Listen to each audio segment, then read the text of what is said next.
রোদে পুড়ে বৃষ্টিতে ভিজে শরীরের ঘাম মাটিতে ফেলে তার আপ্রাণ চেষ্টার ফলে জমিতে ফসল ফলাচ্ছে শুধু কৃষক।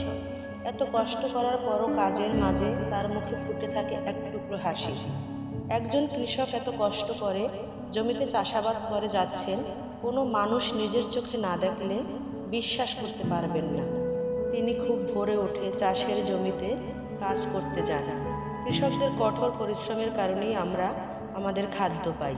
তাদের কঠোর পরিশ্রমে মাঠে ফলে বাম্পার ফসল, যা আমাদের অর্থনীতিতে উন্নয়নে সহায়তা করে। এত পরিশ্রমে যে ফসল ফলে তা শুধু আমাদের জীবন বাঁচাতে সহায়তা করে, কিন্তু একজন কৃষক তার পরিবারের মৌলিক চাহিদাগুলো ঠিকমতো পূরণ করতে পারে না। সারা বাংলাদেশের মানুষের মুখে খাবার তুলে দিয়েও সে হয় সব থেকে বঞ্চিত। সে দিন আনে দিন খায়, নানা রোগে ভোগে, টাকার অভাবে চিকিৎসা ব্যবস্থা থেকে সে থাকে বঞ্চিত। এত কষ্ট করে যারা আমাদের সমাজে সুস্থভাবে বাঁচিয়ে রাখে, সে হয় সমাজের নিচু শ্রেণীভুক্ত।